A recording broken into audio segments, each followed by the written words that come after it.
Samonyula uZuma thina singamazi. Sixelelwa ngaye kodwa samonyula. Kuthiwa mlumkeni lo muntu. Sixelelwa zintanga zakhe. Ngoba thina simazi. Sasimonyula nje ngoba yelo tata, yayi masiya. But asimazi zange sazabalaza naye. But you why? Kwinto ngawe nje qha esingayiqondiyo. Thina asamamela, we didn't listen to his peers. Samonyula. Imagine being told, this man will burn the house down, and you still hand him the keys. That's what Mbalula just admitted, folks. The ANC, in 2007, elected Jacob Zuma, knowing full well that his own peers, the people who actually knew him, who worked alongside him for decades, they warned them. Warned them clearly. So, the burning question is, why? Why, despite all the blaring red flags, did they ignore those warnings? And, perhaps even more chillingly, how does that same potent charisma, that same dangerous hype, continue to fuel the MK party today, threatening to once again reshape South African politics? Let's rewind, shall we, to the tumultuous mid-2000s. South Africa was a nation in fascinating, often bewildering, political flux. Thabo Mbeki's presidency, while undeniably praised by many for bringing about macroeconomic stability, was simultaneously alienating a significant chunk of the ANC's traditional base. He was perceived as distant, intellectual, almost a philosopher king. There were whispers, even shouts, of him being aloof, authoritarian, out of touch with the common person's struggles. And then, like a force of nature, entered Jacob Zuma. He was the antithesis. Populist to his core, a proud Zulu nationalist, the self-proclaimed man of the people, or at the very least, the man who was seen dancing with the people, singing struggle songs with gusto, and embodying a certain relatable charm. His rise post-2005, after being unceremoniously sacked as deputy president by Mbeki, was nothing short of meteoric. The ANC Youth League, then a powerful and vocal bloc led by a fiery Fikile Mbalula and a charismatic, albeit equally fiery, Julius Malema, began to actively portray Zuma as a victim. A victim of elitist oppression, a victim of Mbeki's cold, calculated machinations.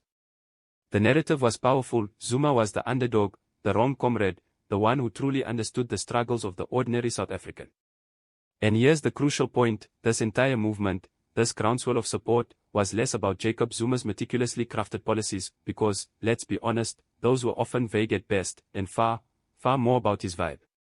He was anti-establishment, he resonated with traditionalists, and most importantly, he was marketed as one of us. He was presented as the genuine article, the authentic voice that Mbeki had supposedly lost. So, what happens when unchecked hype trumps inconvenient history? You forget to vet the man, you ignore the glaring realities, and you enthusiastically vote for the myth. And South Africa, as we would soon discover, paid a heavy price for that collective amnesia. Mbalula's recent confession, where he admitted, and I quote, his peers warned us, is incredibly significant. Because these weren't just random political enemies looking to score points. These were comrades. These were people who had walked with Zuma through the trenches of exile, who had served alongside him in cabinet, who had sat with him in the ANC's inner sanctums, the National Executive Committee. They knew him intimately. They understood the man behind the populist facade. Unpack the likely sources of these warnings. We are talking about respected ANC elders, veterans of the struggle who had witnessed leadership failures before. We are talking about ex-intelligence operatives who had a deeper understanding of his financial dealings and personal connections. But here's the uncomfortable truth. The Youth League, along with other powerful factions within the ANC, weren't looking for a statesman. They were looking for a battering ram. A weapon to break Thabo Mbeki's perceived dominance, to dismantle his intellectual, top-down leadership style. Jacob Zuma became that tool. He was the perfect instrument for their political revolution within the party. And in their fervent desire to achieve that goal, they willfully, and tragically, ignored all the warning labels. They chose political expediency over principled foresight. And the consequences, as we've seen, were catastrophic for the nation. Now, let's peel back another layer and talk about the profound, almost Shakespearean, rift between Thabo Mbeki and Jacob Zuma. Because that split wasn't just a clash of political ideologies or policy preferences. No, it was deeply, deeply personal. It was a schism that had festered for years, rooted in trust, character, and a fundamental disagreement on the direction of the ANC itself. And if you watch closely back then, you could see a warning sign as clear as a beacon in the night. The initial public flashpoint was Mbeki's monumental decision to sack Zuma as deputy president in 2005. This came directly after Sheba Sheikh's conviction for corruption and fraud, inextricably linking Zuma to a serious criminal act. Mbeki, a man known for his adherence to principle and institutional integrity, felt he had no choice. He could not, in good conscience, allow his deputy to remain in office under such a cloud. But Zuma's response was not one of quiet compliance or introspection. Instead, it was a masterful display of retaliatory faction building.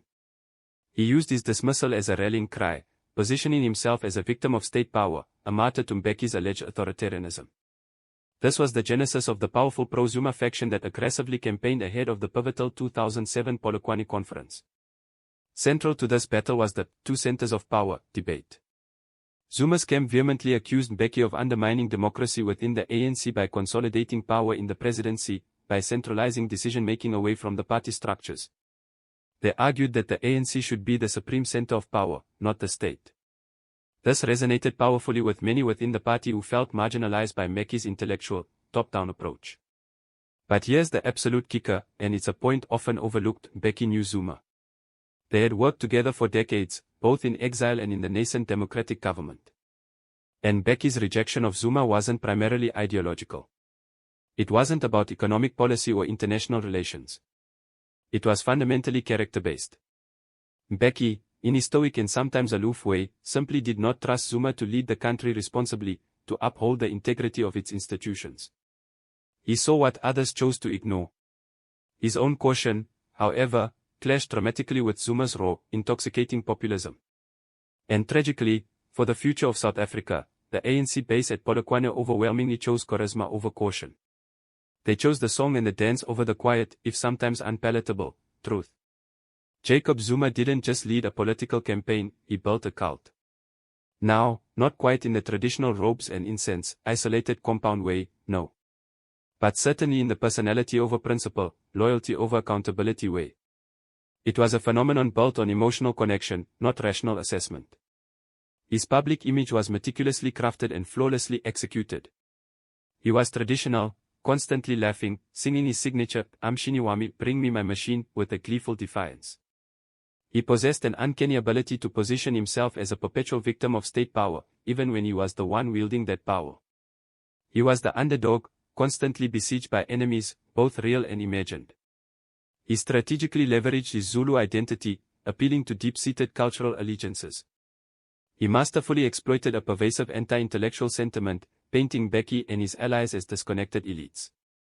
And his populism was a potent elixir, simple answers to complex problems, promises of radical change, and a constant narrative of being, for the people, against powerful, corrupt forces. You didn't necessarily have to agree with his policies, or even fully understand them. You just had to believe in him. He became the very idea of resistance, the embodiment of a defiance against an establishment that many felt had forgotten them. This, ironically, happened even as he systematically hollowed out the very institutions designed to protect that democracy. And this brings us to today, and the chilling parallels with his current support base in the MK party. Think about it, after years of state capture revelations, after countless court cases, after defying even the Constitutional Court, why do millions still follow him? The MK party's meteoric rise in the 2024 elections isn't just a political anomaly, it's irrefutable proof that Zuma's influence was never truly institutional. It was always, profoundly and dangerously, emotional. People don't follow Jacob Zuma because they believe he's innocent of the charges against him, or that he's a paragon of virtue. They follow him because, in a deeply fractured and disillusioned South Africa, he makes them feel like they are. He gives voice to their grievances, validates their anger, and offers a nostalgic vision of a past where things, for them, felt simpler, more authentic.